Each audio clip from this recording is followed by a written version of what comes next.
9 प्रश्न भगवती पार्वती जी ने किए और भगवान शंकर ने उन 9 प्रश्नों का उत्तर दिया है।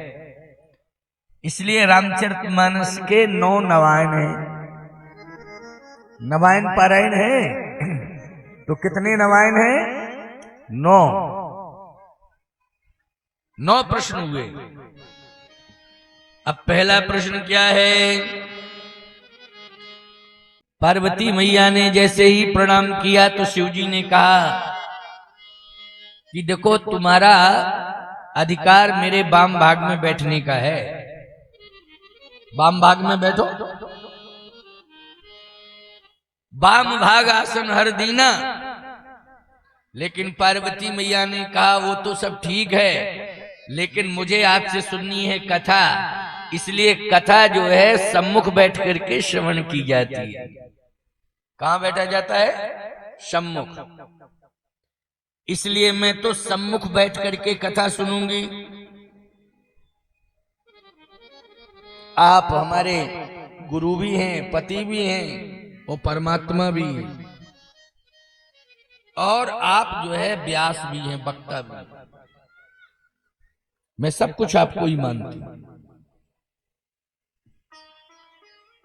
इसलिए यद्यपि जोशिता नहीं अधिकारी, यद्यपि जोशिता नहीं अधिकारी, यद्यपि जोशिता नहीं अधिकारी, यद्यपि जोशिता नहीं अधिकारी, दासी मन क्रम वचन तुम्हारी, दासी मन क्रम वचन तुम्हारी, दासी मन क्रम वचन तुम्हारी, दासी मन क्रम वचन तुम्हारी, गूढ़ तत्वन साधु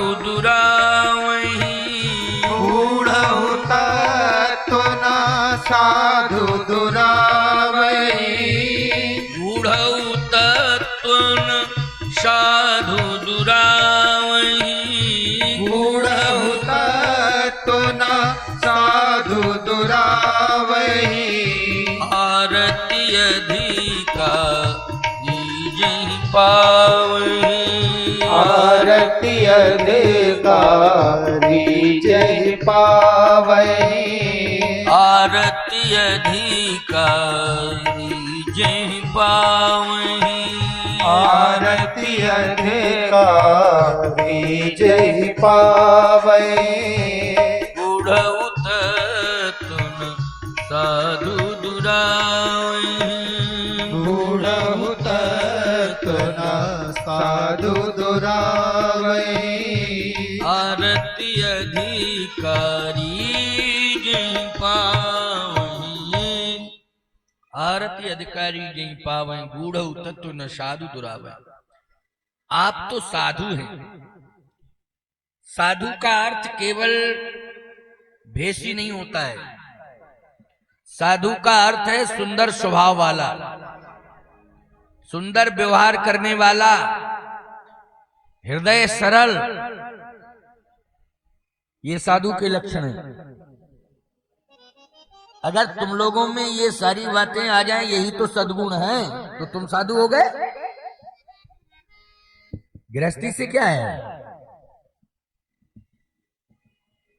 तुम्ही गृहस्थियों ने तो साधुओं को जन्म दिया है। तुम्ही गृहस्थियों ने क्रांतिकारियों को जन्म दिया है। तुम्ही गृहस्थियों ने, छोड़ो संसार वालों की बात, छोड़ो दुनिया की बात, संत ही नहीं भगवंत को भी तुमने ही जन्म दिया है, इस धरती पर उतार दिया है। और आज वही कथा तो सुनने को मिलेगी। भगवान आ रहे हैं। दंपति धर्म आचरण नीका। तो भगवान को धरती पर उतारने की ताकत जिसके अंदर हो, मुझे लगता है वो आचरण में है। किसमें? आचरण में ताकत है। और फिर दंपति मानी पति पत्नी का एक जैसा आचरण हो, श्रेष्ठ आचरण हो, फिर क्या कहना है। श्री पार्वती मैया ने कहा कि आप साधु हैं, क्योंकि मैंने आपकी सरलता को अपने पिता के यहां देखा है। आप जब मेरे पिता के यहां गए मेरा वरण करने के लिए, तो उस समय मैंने आपको सादा स्वरूप में देखा है, जबकि शादी में सादा स्वरूप किसी का नहीं होता है। शादी में दूल्हा का तो विशेष ही रूप से स्वरूप सुंदर बनाया जाता है, कैसा भी रूप हो, लेकिन इतना स्वरूप सजा धजा दिया जाता है कि वो 200-400 500 1000 लोगों में अलग दिखाई देता है, इतना श्रृंगार होता है। लेकिन आपने कोई श्रृंगार नहीं किया है, आप तो सादा वेश बना करके पहुंच गए। जैसा रोज श्रृंगार करते हैं वैसा ही उस दिन था। भाई रोज भभूत लगाते हैं शरीर में, तो भभूत तो विवाह के समय भी लगाई। सर्पों को लपेटे रहते हैं, तो सर्पों को भी लपेट करके गए भगवान शंकर। अच्छा, बागंबर लपेटे रहते हैं, तो बागंबर भी उस दिन लपेट के गए, कोई परिवर्तन नहीं। नंदी पर सवार होते हैं, तो नंदी पर बैठ करके गए। आजकल के दूल्हे साइकिल पर चलते हैं, मोटरसाइकिल पर चलते हैं, लेकिन शादी में तो बहुत बड़ी कार किराए से मंगा के उसमें बैठ के जाते हैं। क्यों भाई? चाहे उसमें 10, 20, 25, 50 हजार रुपया देना पड़े किराए का, लेकिन आलीशान 4 व्हीलर कार होना चाहिए। ये सारा सिस्टम आज चल रहा है। लेकिन भगवान शंकर बिल्कुल सादा वेश में गए। पार्वती जी ने कहा कि मैं प्रभावित हुई कि यह है वास्तविकता। देखो, आज महंगाई को कोई सरकार कम नहीं कर सकती है, चाहे किसी की भी सरकार बन जाए, महंगाई बढ़ेगी बढ़ेगी और बढ़ेगी, कमेगी नहीं। कहने के लिए कोई खूब कहे कि नहीं ऐसे कम हो जाए, वैसे कम हो जाए, ऐसे कम। हम अपने विवेक से अपने खर्चों को चलाओ और अपना आर्थिक फाउंडेशन मजबूत करें बुद्धि से। इसके लिए क्या उपाय है? उपाय यही है कि आवश्यकताओं की पूर्ति करें और अनावश्यकताओं से निवृत्ति रखें। बस ये सूत्र है, मानो न मानो तुम्हारा काम। समझ रहे हो कि?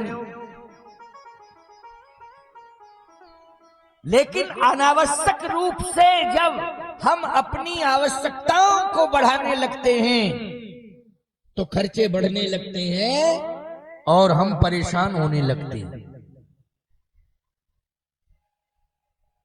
जैसे उदाहरण के लिए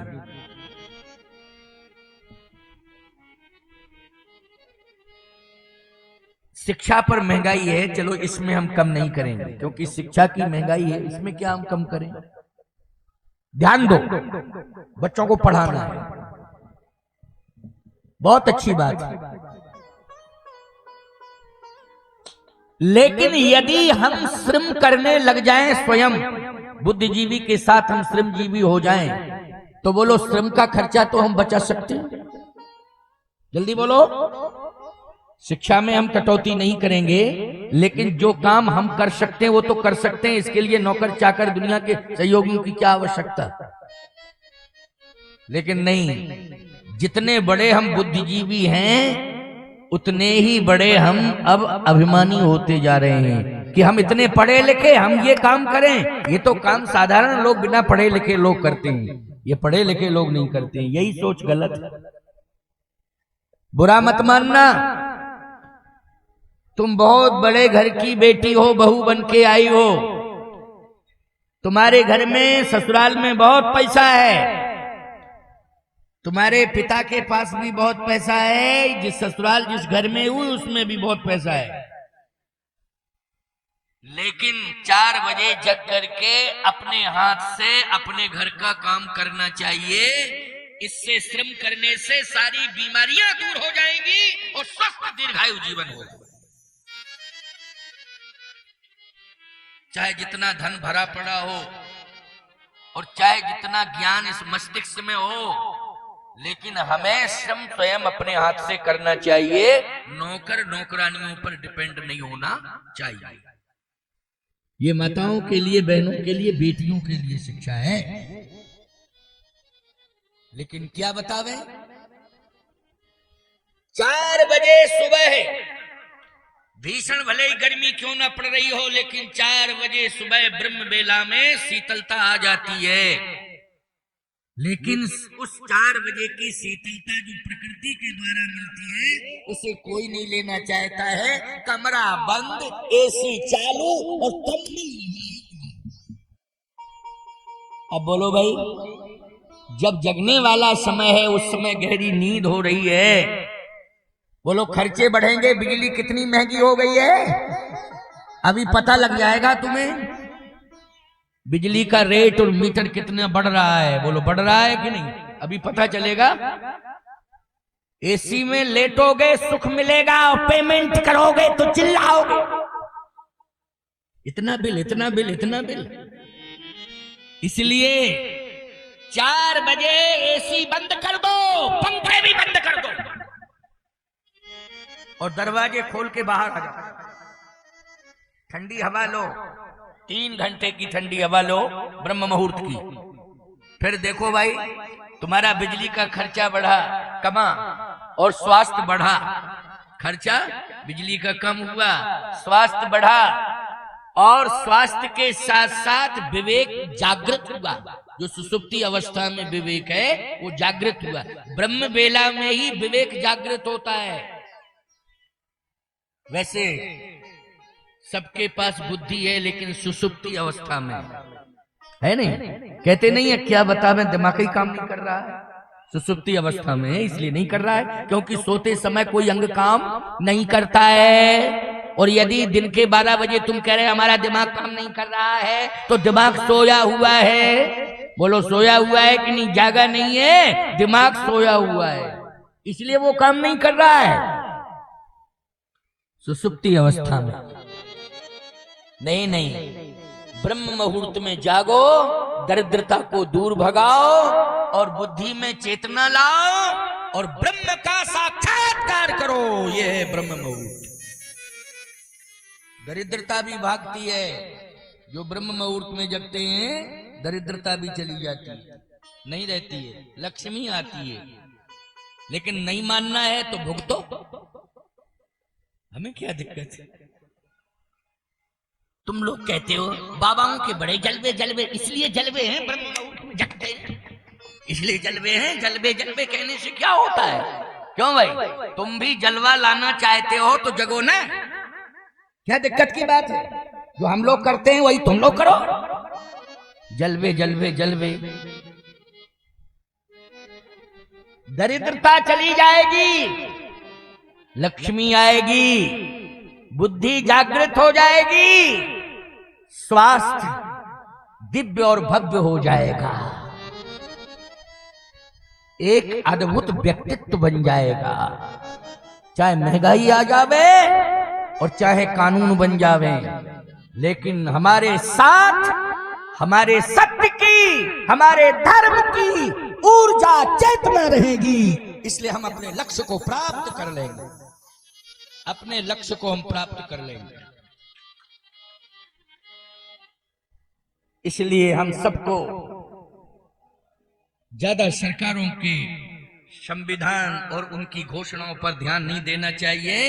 हमें अपने पुरुषार्थ को जागृत करना है और अपने जीवन में श्रम और शिक्षा, इन दोनों का एक समन्वय और दोनों का आत्मसात करते हुए अपने लक्ष्य को प्राप्त करना है।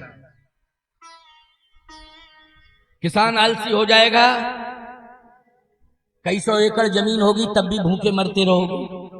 और यदि चेतना रहेगी, जागृत अवस्था में होगे, मन लगा करके खेती करोगे, तो याद रखना छोटे से टुकड़े में ही पूरा परिवार पल जाएगा। क्योंकि कृषि निरावह चतुर किसाना जिम बुध तजह मोह मद माना। कृषि निरावह चतुर किसाना, इसलिए किसान मूर्ख नहीं होता है, किसान चतुर होता है। बोलो भाई क्या होता है? चतुर होता है खेती करने वाला, मूर्ख नहीं होता है। अच्छा एक बात बताओ, तुम लोग खेती करने में शर्म संकोच करोगे? जनक जी ने हल चलाया, तुम क्यों नहीं चलाते? जनक जी ने चलाया हल, क्यों नहीं चलाया? जनक जी क्या थे? राजा थे, और विद्वान राजा थे, धार्मिक राजा थे, इतने बड़े ज्ञानी थे, इतने बड़े भक्त थे कि भगवती श्री जानकी को ही बेटी के रूप में प्राप्त कर लिया। लेकिन उन्होंने प्रमाण मिलता है कि हल चलाया, यानी श्रम किया। सीधी सी बात ये, क्या किया? हल चलाने का अर्थ है श्रम किया। इसलिए श्रमजीवी बनो, बुद्धिजीवी बनो और मितव्ययी बनो, मितव्यता बरतो। देखो जिंदगी का आनंद, मितव्यता बरत नहीं रहे हो। आमद कम और खर्चा ज्यादा ये लक्षण मिटने के हैं, और ताकत कम और गुस्सा ज्यादा ये लक्षण पिटने के हैं। आमदनी से ज्यादा यदि खर्च करोगे तो मिट जाओगे कि नहीं मिट जाओगे? ताकत से ज्यादा गुस्सा करोगे कहीं भी पिट जाओगे। इसलिए सावधान। भगवान शंकर सादा जीवन में इसलिए सबसे बड़े साधु हैं, सबसे बड़े ज्ञानी हैं, और पूरे विश्व के नाथ हैं, विश्वनाथ। उनको क्या कहते हैं? विश्वनाथ। पूरे विश्व के नाथ हैं, मालिक हैं। विश्वनाथ का मतलब क्या होता है? विश्व के मालिक। सादा जीवन जिसका होता है वही साधु होता है। बोलो होता है कि नहीं होता है? वही साधु होता है, वही साधु होता है। आइए साधु साधु साधु कह करके प्रार्थना की है पार्वती जी। गूढ़ तो न साधु दुरावहि, गूढ़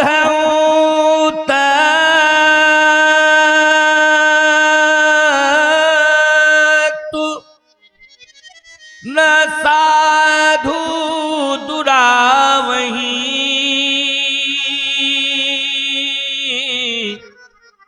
आरती अधिकारी जहि पावे। आपके अंदर गूढ़ तत्व है और उनको आप कृपा करके प्रकट करिए। मैं आर्त भाव से प्रार्थना कर रही हूं, आप श्रवण कराइए। ये पार्वती मैया राजा की बेटी हैं और हम सबकी मां हैं, लेकिन कथा सुनने के लिए कितनी शांत मुद्रा में हाथ जोड़ के विनम्र भाव से बैठ गई और प्रार्थना कर रही, कथा सुनाओ। आजकल तो तुम किसी से कहे भी होगे चलो कथा में, फुर्सत नहीं है, कल मिलेगी तो आ जाएंगे। क्यों? ये एक ही शब्द निकलता, फुर्सत नहीं है, कल मिलेगी फुर्सत तो कल आ जाएंगे। फुर्सत नहीं है, फुर्सत कब मिलेगी? आजकल फुर्सत किसी को है? किसी को फुर्सत नहीं है। किसी से भी पूछो सुबह, भैया थोड़ी हमारी बात सुनो, अभी नहीं, फुर्सत नहीं। दोपहर में आ जाए, हाँ दोपहर में आ जाए। अब दोपहर में आप तलाश से मिल गया, देखो भाई कोशिश तो की थी कि मिल जाए फुर्सत, लेकिन फुर्सत नहीं। शाम को गए, शाम को भी कह दिया उसने, क्या बताए इतनी बिजी लाइफ हो गई है कि फुर्सत नहीं है। क्या करते हो?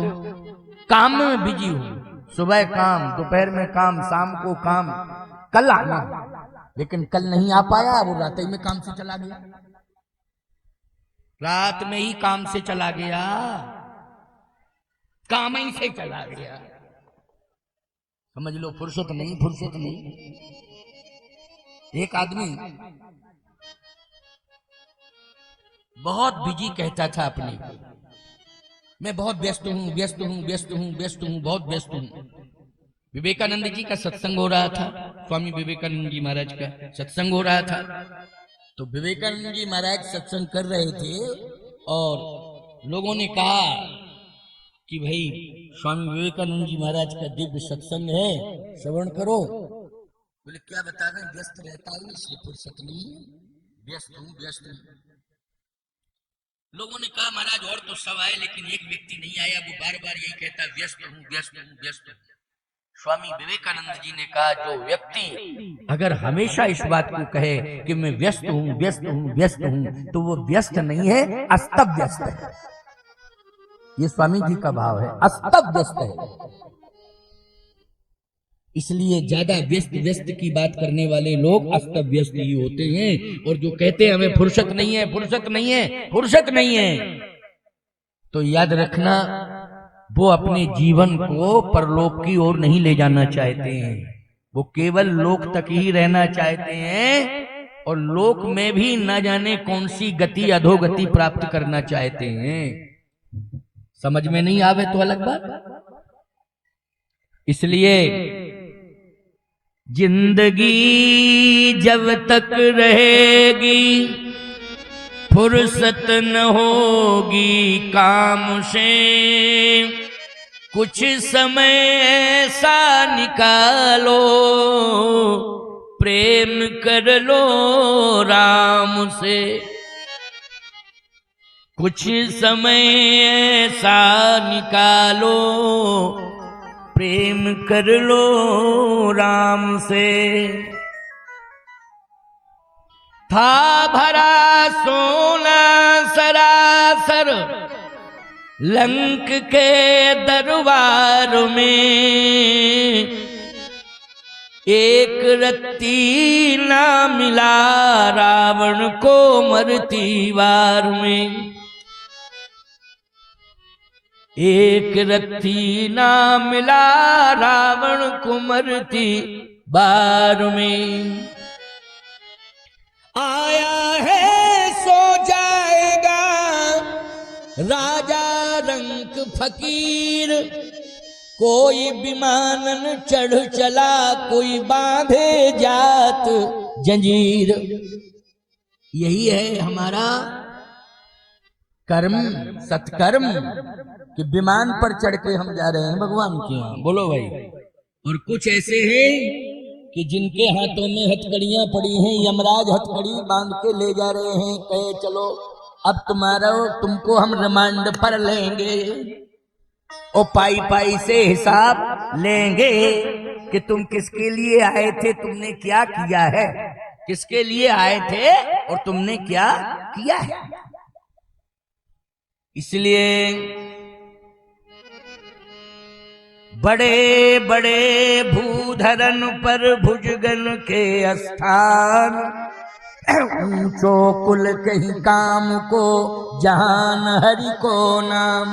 उपकारी पूछे रघुपति कथा प्रसंगा, पूछे रघुपति कथा प्रसंगा। सकल लोक जग पावनी गंगा, सकल लोक जग पावनी गंगा। पूछे रघुपति कथा प्रसंगा, पूछे रघुपति कथा प्रसंगा। सकल लोक जग पावनी गंगा। इसका मतलब है कि हम केवल अपने तक सीमित ना रहें। यदि मेरे शरीर से मेरे सहयोग से किसी का भी काम बन रहा है तो हम सहयोग दे दें, ये हमारा भाव होना चाहिए। पार्वती मैया ने कहा संपूर्ण जगत का यदि कल्याण होगा तो राम कथा से होगा, और राम कथा आपके हृदय में है, इसलिए आप संपूर्ण जगत का कल्याण करें, यही मेरी प्रार्थना है। भगवान शंकर ने कहा ये दिव्य सोच आज मेरे हृदय को प्रभावित कर रही है पार्वती, इसलिए सती के स्थान केवल 52 जगह होंगे, 52 शक्तिपीठ हैं। सती के स्थान, सती भी मेरी पत्नी थी और तुम ही सती थी, लेकिन सती के रूप में 52 स्थान होंगे, लेकिन पार्वती के हर गांव में स्थान होंगे। जहां शिव मंदिर होंगे वहीं पार्वती का स्थान होगा। बोलो, जहां शिवालय है वहां पार्वती मैया बैठी हैं कि नहीं बैठी हैं? हर गांव गांव में, हर मंदिर में क्योंकि तुम्हारी सोच बहुत श्रेष्ठ है। इसलिए जिसकी सोच श्रेष्ठ होती है ना, उसका गांव गांव में सम्मान होता है। और सही बात बतावें, उसका सम्मान तो भगवान के यहां भी होता है, जो अच्छी सोच वाले होते हैं।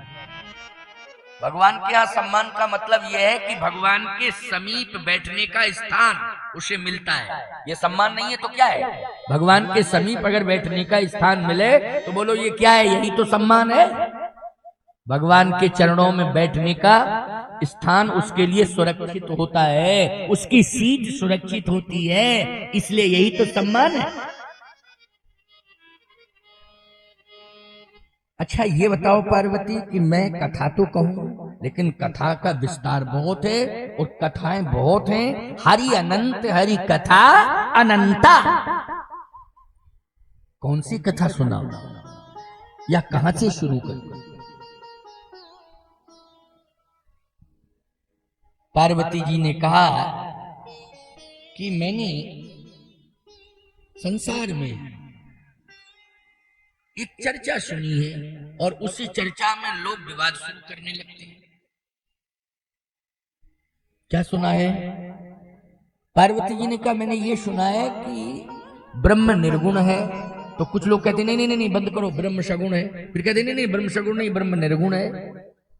तो ये बात मेरी समझ में नहीं आ रही कि वो निर्गुण है कि सगुण है। ये तो आप बता सकते हैं कि वो निर्गुण है कि सगुण है। भगवान शंकर ने कहा तुम अपनी बात बताओ, तुम किस पर विश्वास करती हो, निर्गुण पे कि सगुण पे? पहले तुम अपनी बात बताओ। पार्वती मैया ने कहा कि आप जिस पर विश्वास करते हो उसी पर मैं विश्वास करता हूं, अब आप ही बताओ। शंकर जी ने कहा श्रोता बहुत अच्छा है, ऐसा श्रोता चतुर श्रोता। मैंने शिव जी पर ही छोड़ दिया, नहीं तो वहीं विवाद शुरू हो जाता पति पत्नी में। शंकर जी भी सोच रहे पहले इसके मन की बात को टटोल लूं, ये किससे प्रभावित है, और जिससे प्रभावित होगी मैं वैसे ही इसको चरित्र सुना दूंगा। क्या दिक्कत की बात है? यहाँ तो भंडार भरा है, शंकर जी के पास तो कथा का भंडार है, भंडार ही भंडार है। कोई रसगुल्ला चाहता है, तुम पापड़ दे रहे हो उसको, नमक मिर्च वाला। वो कहेगा हमारा मन था रसगुल्ला खा लूं, लेकिन तुमने तो पापड़ परस दिया है। रसगुल्ला वाले को रसगुल्ला दे दो, नमकीन वाले को नमकीन दे दो, है ना?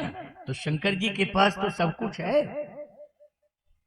शंकर जी ने सोचा कि ये किससे प्रभावित है, निर्गुण से कि सगुण से? तो पार्वती मैया ने भी कहा आप जिससे प्रभावित है उसी से मैं प्रभावित हूं, अब आप बताइए। भगवान शंकर ने कहा कि निर्गुण और सगुण का कोई भी विवाद नहीं है, ना भेद है, ना विवाद है ना भेद है। ये अज्ञानी लोग जो होते हैं ना, वो विवाद करने लगते हैं और भेद मानने लगते हैं। अच्छा शिव जी में और राम जी में क्या भेद है? राम जी शिव जी का सम्मान करते हैं, शिव जी राम जी का सम्मान करते हैं। वो उनको पिता मानते, उनको पिता मानते, वो उनको गुरु मानते, वो उनको गुरु मानते, वो उनको स्वामी मानते, वो उनको स्वामी मानते। बोलो भाई यही बात है कि नहीं? एक दूसरे को समान रूप से। अब इसमें कोई शिव भक्त कहे नहीं नहीं शिव शिव हैं, राम भक्त कहे नहीं राम राम है, तो याद रखना दोनों की बुद्धि खराब है। दोनों की बुद्धि का ऑपरेशन होना चाहिए। दोनों की बुद्धि में बेकार भरा हुआ है, क्योंकि बेकार की बात कर रहे। शिव राम में इतना प्रेम है, इतना प्रेम है कि वो हरि हैं, ये हर हैं, और हरि हरात्मक योग श्रेष्ठ योग माना जाता है। हरि और हर दोनों ही मिल जाते हैं, इससे बढ़िया योग दूसरा होता ही नहीं। इसलिए हरि और हर दोनों हृदय से हृदय मिलाकर के मिलते हैं। हरि कौन है? नारायण। और हर कौन है? भगवान शिव। तो शिव जी ने कहा कि मेरे हृदय में दोनों है, निर्गुण भी है और सगुण भी। मेरे जीवन में दोनों है, निर्गुण और सगुण। कैसे? कहे मेरे नेत्रों में सगुण ब्रह्म बसा हुआ है, और मेरे हृदय में निर्गुण ब्रह्म बैठा हुआ है। अच्छा, जो दिखाई नहीं दे रहा है वो निर्गुण है और जो दिखाई दे रहा है वो सगुण है। इसलिए कथा कितनी सुंदर है। व्याख्या सुन लो पार्वती। बिन पग चले सुने बिन काना, बिन पग चले सुने बिन काना, कर बिन कर्म करे विधि नाना, विधि नाना, आनन रहित सकल रस भोगी, आनन रहत सकल रस भोगी, बिन बानी बकता बड़ जोगी, बिन वाणी वक्ता बड़ जोगी, तन बिन परश नयन बिन देखा, तन बिन परस नयन बिन देखा, लहई घ्राण बिन बास अशेषा, लहि घ्राण बिन वास अशेषा, अस सब भांति अलौकिक करनी, अस सब भांति अलौकिक करनी, महिमा जासु जाय नहीं बरनी, महिमा जासो जाय नहीं बरनी, महिमा जासु जाय नहीं बरनी। पार्वती मैया ने कहा कि ये तो पूरी तरह से निर्गुण की व्याख्या की आपने। फिर आप तो कह रहे थे सगुण, कहे वही निर्गुण ही सगुण बना है। जे यूं गावहि वेद बुध जाह धरे मुनि ध्यान, सोई दशरथ सुत भगत हित, कौशलपति भगवान। वही दशरथ का पुत्र हुआ है।